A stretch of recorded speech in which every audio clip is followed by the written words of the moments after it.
सो हरिपण कौतुक भारी।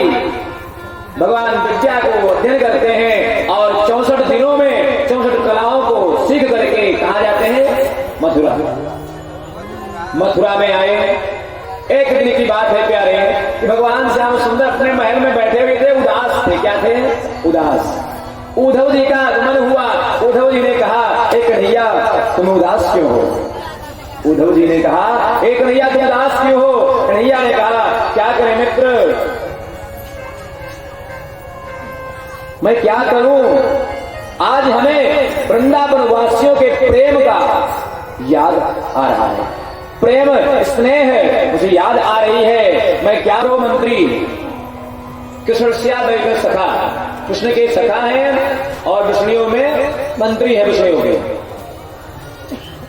शिष्य किसके हैं?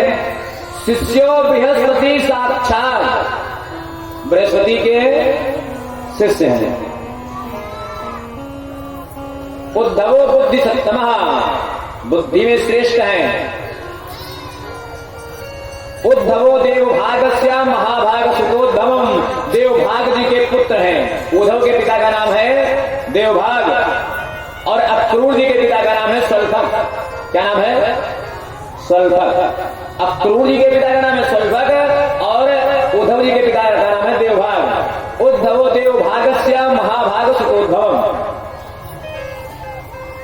महाराज उद्धव जी से कन्हैया ने कहा, है उद्धव मेरा एक निवेदन है। कहा क्या? कहा जितने भी वृंदावनवासी हैं हमसे बड़ा प्रेम करते हैं, बड़ा स्नेह करते हैं, वे लोग हमारे बिना पूरे कर्म को भूल गए हैं, अपने नैतिक कर्म को छोड़ दिए हैं। कि उनका धन जीवन प्राण हूं मैं, मम हेतु न देह का ज्ञान उन्हें, तज लौकिक वैदिक धर्म दिए, बस मेरे स्वरूप का ज्ञान उन्हें, परिपालन मैं उनका करता, समझू शिशु अज्ञ समान उन्हें, अतः उद्धव आप कृपा करके कुछ जाकर दो ज्ञान उन्हें। हे उद्धव, जितने भी वृंदावनवासी लोग हैं कि हमारे प्रेम में, हमारे वियोग में अपने शरीर के भास को, अपने देहाभास को भूल चुके हैं, केवल वे हमारे नामों का संकीर्तन करते हैं, हमारे स्वरूप का चिंतन करते हैं और यही निहारते हैं कि कब कन्हैया मथुरा से आएगा, कब कन्हैया का मैं दर्शन करूंगा, कब कन्हैया आएगा मैं उसको माखन खिलाऊंगा। तो हम ही को आएगा। उद्धव जी ने कहा, प्रभु ऐसा नहीं हो सकता, अगर ऐसा भी बात होगा तो मैं जाकर के उनको ज्ञान मार्ग से समझा दूंगा, मैं जाऊंगा समझा दूंगा। तो भगवान ने कहा, हाँ उद्धव, मैं भी तुमसे उम्मीद रखता हूं कि तुम जाओ अपने ज्ञान के प्रभाव से वृंदावनवासियों को समझाओ। उद्धव जी चल दिए। भगवान ने पीतांबरी पहनाई और कहा भगवान ने कि उद्धव तुम जाओ, तुम्हें परिचय देने की आवश्यकता नहीं पड़ेगी। उद्धव जी पहुंचे, एक ग्वाल से पूछा कि हे लाला, बाबा नंदराय जी का घर बता दे। वह ग्वाल का बालक ले जाकर के उद्धव जी को बाबा नंदराय जी के दरवाजे पर छोड़ देता है। अंदर मैया यशोदा बैठी हुई है, बाबा नंदराय जी बैठे हुए हैं, उद्धव जी गेट पर खड़े हैं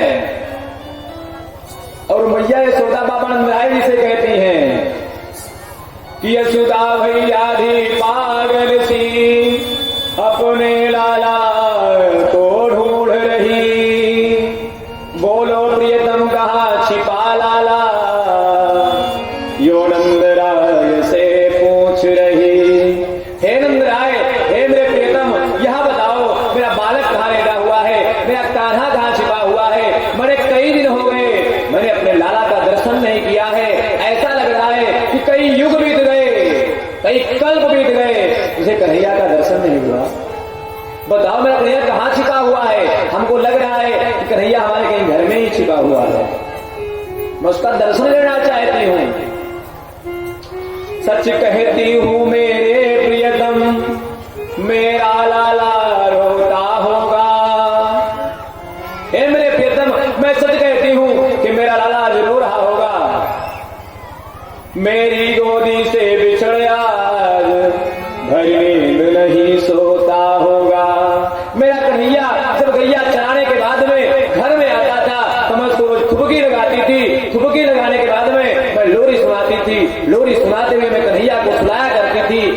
कन्हैया को, आज मेरे लाला को कौन लोरी सुना रहा होगा, कौन तुपकी लगा रहा होगा।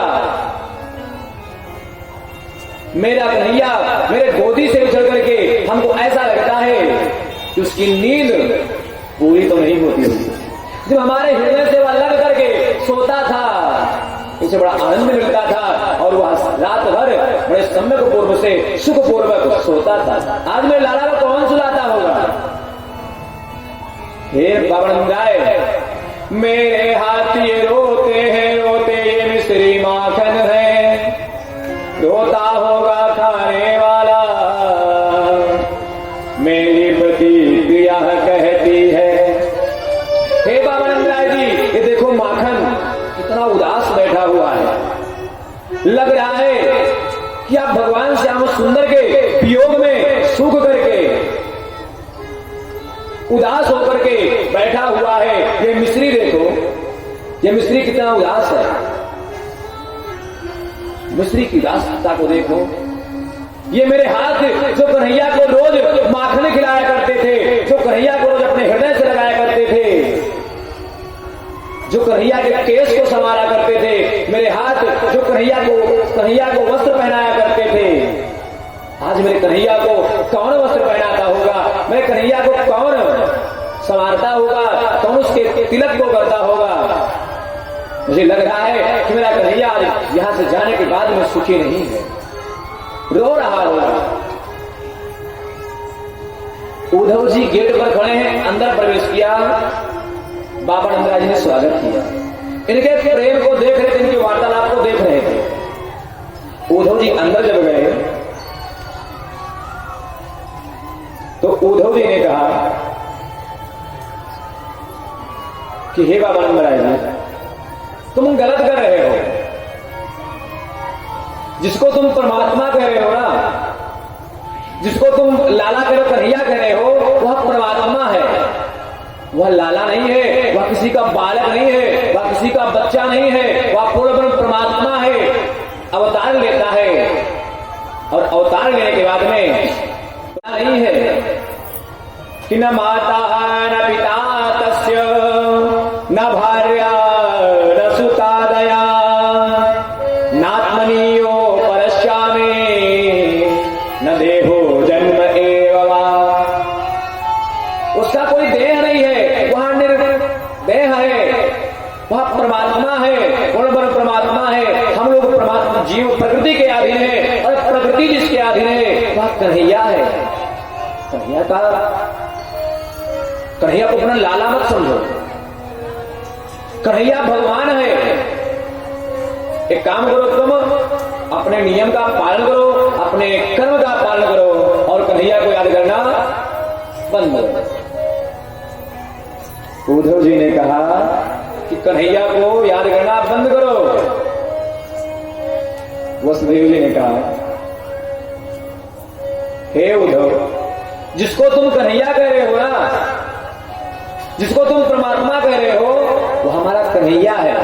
मैं किसी परमात्मा और महात्मा से प्रेम नहीं करता, मैं किसी पूर्ण ब्रह्म परमात्मा से प्रेम नहीं करता, मैं अपने बालक से, अपने लाला से, अपने कन्हैया से प्रेम करता हूं। उस कन्हैया से जो हमारे यहां जन्मा है, उस कन्हैया से मैं प्रेम करता हूं जो हमारी गोदी में धीरे धीरे बड़ा हुआ है। मैं उस कन्हैया से प्रेम करता हूं जो सायंकाल गैया चलाने के बाद आता था और बाबा बाबा कहते हुए हमारे हृदय से लग जाया करता था। मैं उस कन्हैया से प्रेम करता हूं, ना कि मैं तुम्हारे परमात्मा से प्रेम करता हूं। अब हमारा कन्हैया भगवान है तो मैं क्या करूं? मैं कन्हैया से प्रेम करती हूं, मैं किसी परमात्मा से प्रेम नहीं करता। ये यशोदा जी कहती हैं कि मैं कन्हैया से प्रेम करती हूं, बाबा नंदराज जी कहते हैं कन्हैया से प्रेम करता हूं। ये तो वही बात हुई उद्धव, जैसे कोई प्यासा व्यक्ति प्यास से व्याकुल हो, तड़फड़ा रहा हो, मर रहा हो और कोई ज्ञानी पुरुष पहुंचे और कहे कि हे प्यासे व्यक्ति, इस पृथ्वी पर 3 भाग पानी है, 3 भाग जल है, अरे जहां खोदो वही पानी है, तुम पानी क्यों नहीं पी लेते? तो क्या पानी का ज्ञान देने से उस प्यासे व्यक्ति का प्यास बुझेगा? नहीं बुझेगा। जब तक उस प्यासे व्यक्ति को पानी नहीं मिलेगा तब तक उसका प्यास नहीं बुझेगा। हे उद्धव जी, हमको ब्रह्म की आवश्यकता नहीं है, परमात्मा की आवश्यकता नहीं है, हमको हमारे कन्हैया की आवश्यकता है, हमारे लाला की आवश्यकता है। एक बार यशोदा से गलती हो गया, हमको लग रहा है कि उसी बात को लेकर के कन्हैया आज रुष्ट हो गया है, रूठ गया है कि मैं अब दोबारा मथुरा नहीं जाऊंगा। एक बार यशोदा ने गलती से कन्हैया के उदर में रस्सी बांध करके ओखली में बांध दिया था। हमको लग रहा है कि वही बात कन्हैया ने अपने हृदय में बसा ली और वही बात चिंतन करके कन्हैया हमारे यहां नहीं आया। बड़ा प्रेम करते हैं महाराज, मुझे कन्हैया की आवश्यकता है। बाबा नंदराय जी समझाते हैं, रात्रि व्यतीत हो जाती है महाराज, सायंकाल को पहुंचे और पूरी रात्रि व्यतीत हो गई, एक क्षण के जैसा। जितना देर एक पल बीतता है उसी भांति पूरी रात्रि व्यतीत हो गई और वार्तालाप इनका खत्म नहीं हुआ। प्रातः काल उठे उद्धव जी और सोचते हैं कि ये तो यशोदा मैया का प्रेम है, बाबा नंदराय जी का प्रेम है, चल करके देखा जाए कि पूरे ब्रजवासियों का क्या प्रेम है। बाहर निकले, महल से बाहर निकले महाराज तो देखें कि एक गोपी बैठी हुई है, उस गोपी के हाथ पर एक भंवरा बैठा हुआ है। उस भंवरे को देख करके वह गोपी बोलती है, क्या बोलती है कि हे भंवरा, जिस तरीके से तू काला है उसी तरीके से तुम्हारा हृदय भी काला है। उस भंवरे को कन्हैया समझ रही है और कहती है कि तू कितना स्वार्थी हो गया है। जिस प्रकार से कोई विद्यार्थी गुरुकुल में जाता है, विद्या अध्ययन करता है, विद्या अध्ययन करने के बाद में उस विद्यालय का, उस गुरु का परित्याग कर देता है। जिस प्रकार से कोई अतिथि सायंकाल के समय किसी गृहस्थ के यहाँ जाता है और जाने के बाद में उसको भोजन मिलता है, वह अतिथि घर को त्याग करके चला जाता है। जैसे कोई भूखा पक्षी वृक्ष के पेड़ पर जाता है और वृक्ष के फलों को खा करके उस वृक्ष का त्याग कर देता है, ठीक उसी प्रकार हे श्याम सुंदर, तो हमारे जीवन में आकर के हमारे नवनीत रूपी हृदय रूपी नवनीत को चुरा करके खा करके चले गए और हम लोगों को अनाथ कर दिया। सकृदधर सुधाम स्वाम मोहिनीं पाययित्वा सुमनैव सद्य तत्तेस्मान् भवानृत्। हे श्याम सुंदर, जैसे कोई भंवरा पुष्प पर बैठता है, पुष्प के पराग का पान करता है और पराग का पान करने के बाद उस पुष्प का त्याग कर देता है, ठीक उसी प्रकार तुमने भी हमारे साथ किया। लेकिन मैं जानती हूं कि हे श्याम सुंदर, हे कन्हैया, उद्धव जी दूर खड़े हुए देख रहे हैं और गोपिकाएं कहती हैं कि हे कन्हैया, उस भंवरे को कि हे कन्हैया, मैं तुमको जानती हूं कि तुम कितना बड़ा छलिया हो। मृगैव कपिन्द्रं बिभ्यधे लोब्धधर्मान् स्त्रियमकृत विरूपा स्त्रीतः कामयानाम् वैमपि बलिमत्वा वेशयद्वाक्षमदया तदनादित सैख्ये दुस्तजन्तज कथार्थः। कहती है श्याम सुंदर, मैं जानती हूं कि तुम कितना बड़ा छलिया हो। तुम्हारे सामने शूर्पणखा आई, तुमने उसको कुरूप कर दिया, तुमको तुम्हारे चरणों में बलि ने अपना सर्वस्व दे दिया। तुमने बलि को क्या किया? बंदी बना लिया। बाली का कोई दोष नहीं था, तुमने छुप करके मार दिया। मैं जानती हूं कि तुम बड़े छलिया हो। उद्धव जी देखे तो उद्धव का जो ज्ञान रूपी झंडा धरा फहराने लगा, हवा में मारे।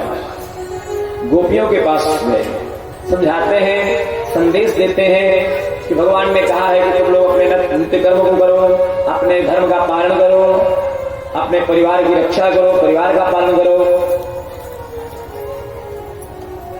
गोपियां कहती हैं कि हे उद्धव, जो प्रेम गली में आया नहीं, प्रियतम का ठिकाना क्या जाने। जिसने कभी प्रीति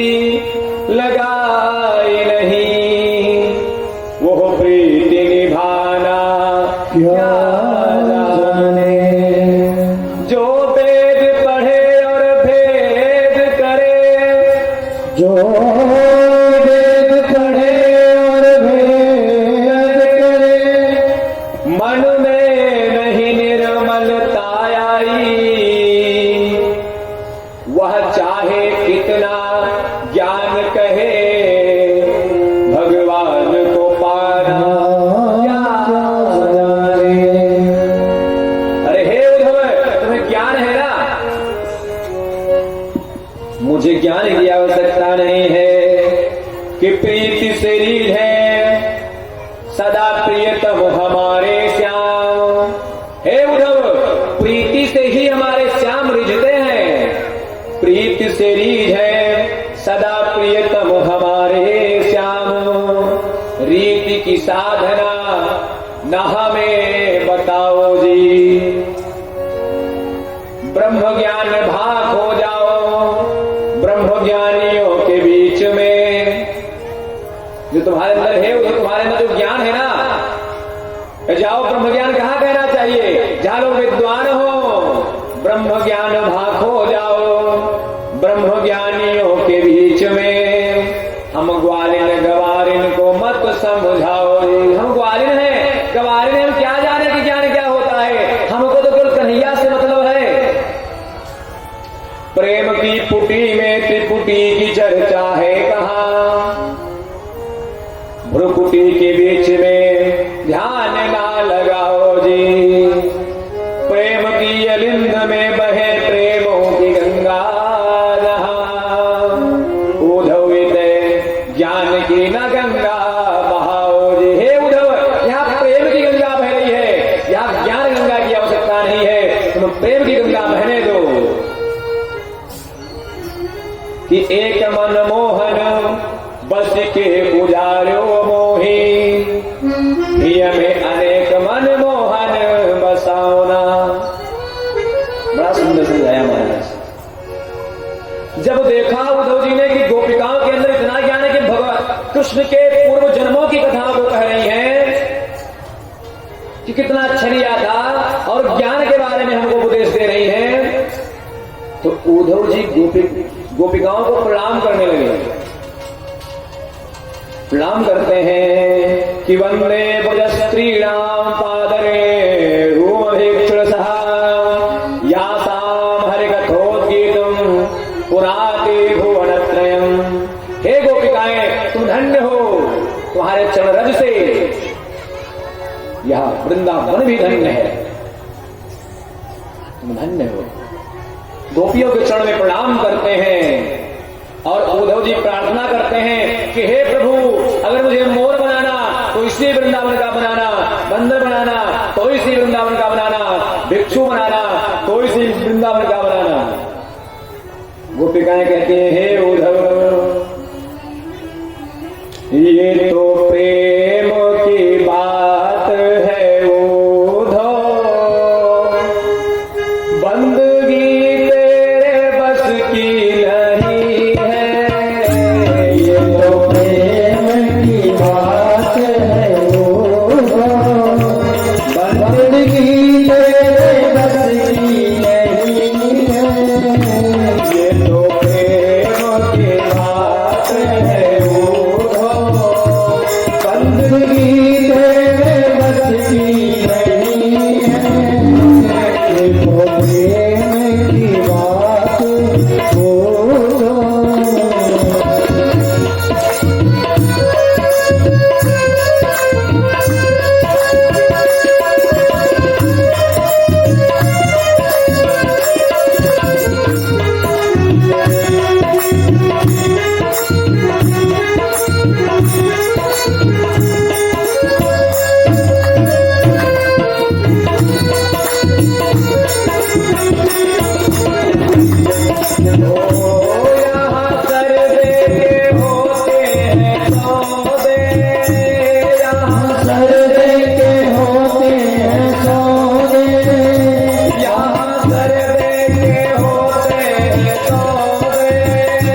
उनकी पूजा सुन ले प्रेम वालों ने कब वक्त पूजा उनकी पूजा तू सुन ले प्रेम वालों ने कब पूजा उनकी पूजा तू सुन ले प्रेम वालों ने कब वक्त पूजा उनकी पूजा तू सुन ले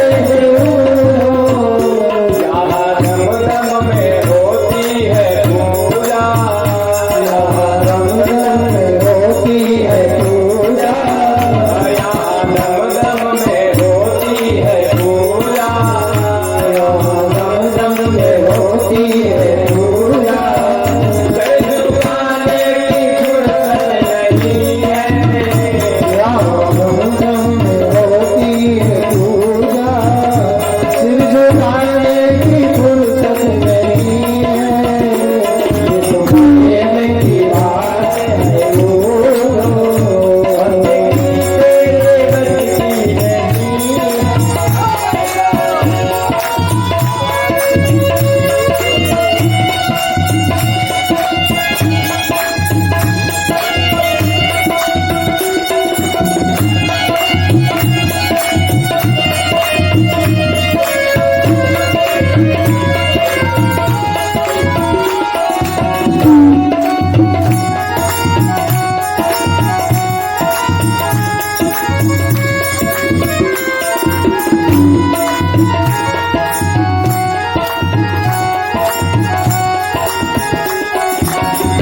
जो असल में है मस्ती में डूबे उनको क्या है क्या जिंदगी की जो असल में है मस्ती में डूबे उनको परवाह है क्या जिंदगी की जो असल में है मस्ती में डूबे उनको क्या परवाह जिंदगी की जो असल में है मस्ती में डूबे उनको क्या परवाह जिंदगी की जो उतरती है चढ़ती है मस्ती जो उतरती है चढ़ती है मस्ती जो उतरती है चढ़ती है मस्ती जो उतरती है चढ़ती है मस्ती वो हकीकत में बसती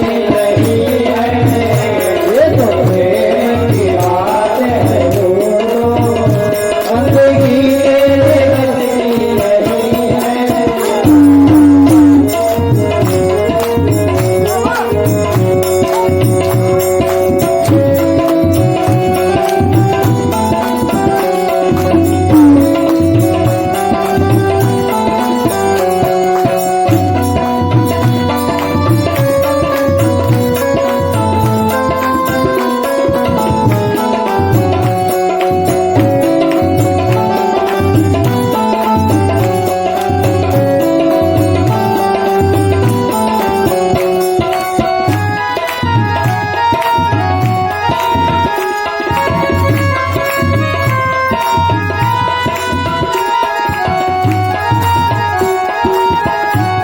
जिनकी नजरों में है जाम प्यारे वो तो रहते हैं जग के लियारे जिनकी नजरों में है श्याम प्यारे वो तो रहते हैं जग से ही न्यारे जिनकी नजरों में है जाम प्यारे वो तो रहते हैं जग से लियारे जिनकी नजरों में है श्याम प्यारे वो तो रहते हैं जग से न्यारे जिनकी नजरों में मोहन समाए जिनकी नजरों में मोहन समाए जिनकी नजरों में मोहन समाए जिनकी नजरों में मोहन समाए वो नजर पे करती नहीं है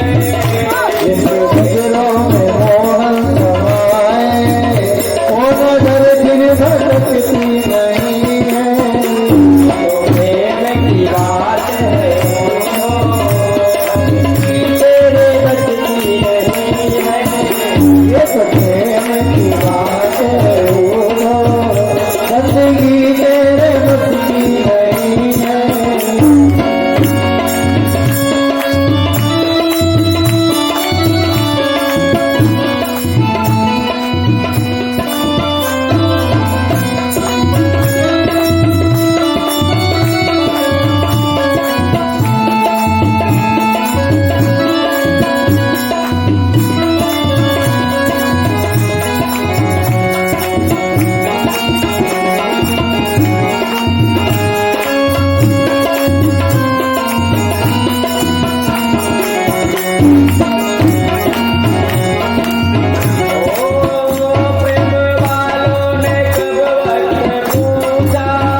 हमने आप लोगों को बताया था कि जो ज्ञान मार्गी लोग होते हैं ये किसकी तरह होते हैं?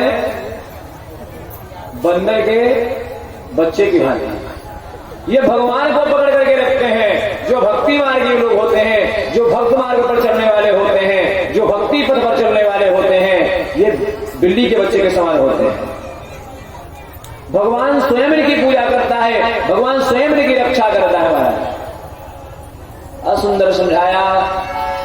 उद्धव ने जब देखा तो उद्धव जी भगवान से प्रार्थना करते हैं। ध्यान दीजिएगा, भगवान के प्रेम में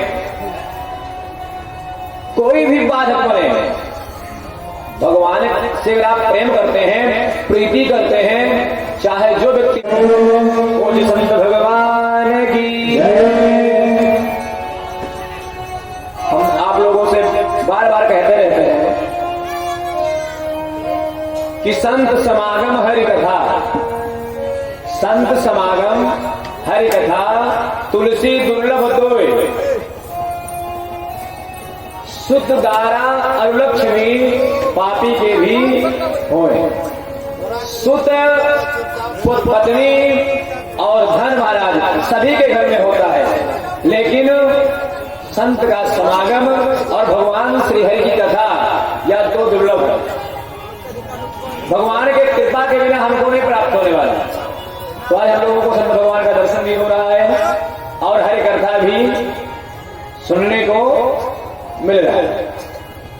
उद्धव जी ने कहा कि हे प्रभु, मैं आपसे वरदान मांगता हूं कि आसाम हो चरण रेणुज सामहस्या वृंदावने किमपि गुल्मनतो सधीना यादोस्तजं सुजनमार्ग पथं च हित्वा भेजुर्मुकुंद पदवीं श्रुतिभिः विज्ञान। हे प्रभु, अगर हमारा कभी दोबारा जन्म हो तो इसी वृंदावन में हो। ब्रह्मा जी ने भी यही स्तुति की थी कि हे प्रभु, अगर हमारा कभी दोबारा जन्म हो तो वृंदावन में हो। और उद्धव जी कह रहे हैं कि हे प्रभु, अगर मेरा कभी मेरा दोबारा कभी जन्म हो इस पृथ्वी पर तो मैं वृंदावन में जन्म लेना चाहता हूं कि मोर हो बनायो तो बनायो वृंदावन को, नाची ब्रज बागन में धन्य होए जाऊं। मैं वृंदावन में रहूंगा तो इन्हीं बाग बगीचों में घूमूंगा, नाचूंगा, मेरा जीवन धन्य हो जाएगा।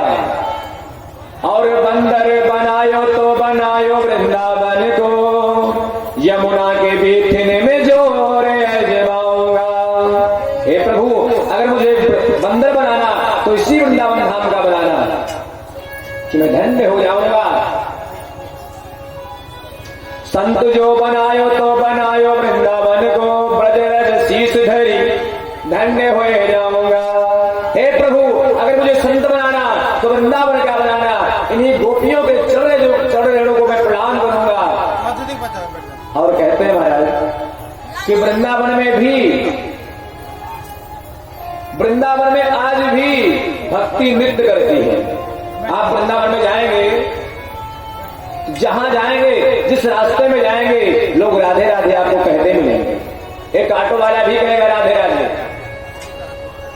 जितने लोग हैं वृंदावन में, सब लोग दर्शन करते हैं भगवान बिहारी जी का और प्रेम पूर्वक निवास करते हैं। आज उद्धव जी कहते हैं कि हे प्रभु, अगर मुझे दोबारा जन्म मिले इस पृथ्वी पर तो वृंदावन में ही मिले, चाहे जो सी योनि मिले, लेकिन हे प्रभु, मैं वृंदावन में ही किसी कीड़े मकोड़े किसी के रूप में मैं जन्म लेना चाहूंगा।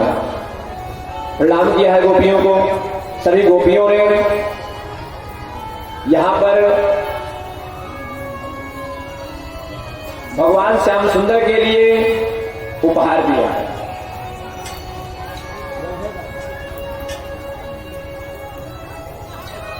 सभी गोपियों ने भगवान श्याम सुंदर के लिए उपहार दिया है।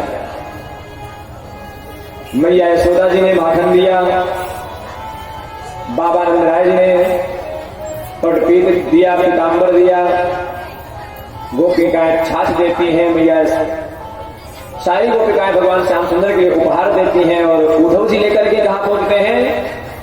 मथुरा। सभी लोग मथुरा पहुंचे उद्धव जी के साथ, और उद्धव जी मथुरा पहुंचे, भगवान की भक्ति करते हैं, भगवान से प्रार्थना करते हैं कि हे प्रभु, मैं धन्य हो गया जो आपके भक्तों का मैंने दर्शन किया। अरे ये गोपिकाएं साधारण नहीं है महाराज, गोपिकाएं भगवान की स्तुति करती हैं, भगवान की लीलाओं का गान करती हैं निरंतर। हम लोग कभी भूल भी जाते हैं, लेकिन गोपिकाएं भूलती नहीं महाराज। उद्धव जी ने प्रणाम किया भगवान को, कहा हे प्रभु, ज्ञान मार्गी लोग भगवान को प्राप्त करना चाहें तो कठिन विषय है, लेकिन प्रेम मार्गी लोग, भक्त मार्गी लोग भगवान को प्राप्त करना चाहें तो बड़ा सुगम रास्ता है। जैसे राजपथ, ज्ञान पंथ कृपान के धारा, जो ज्ञान मार्ग है ना महाराज, ये किस तरीके से, जैसे कृपान पर चलना, किसी तलवार, नंगी तलवार पर चलना हो। नंगी तलवार पर चलने के लिए हमको सचेत रहना पड़ेगा, हल्का सा इधर उधर पैर पड़ जाएगा। लेकिन जब हम भर भक्ति मार्ग से चलेंगे तो भगवान का बड़ी सुगमता पूर्वक दर्शन होगा। और भगवान का नियम है कि मैं अपने भक्तों को पकड़ करके रखता हूं, करहूं सदा तिनकर रखवारी, जिमि बालक राखे मातारी। बड़ा सुंदर भाव हुआ। इसके बाद में भगवान मथुरा में रहते हैं, जाकर के भगवान श्याम सुंदर कुब्जा जी को दर्शन देते हैं, कुब्जा के मनोरथ को सफल करते हैं। इधर कंस की दो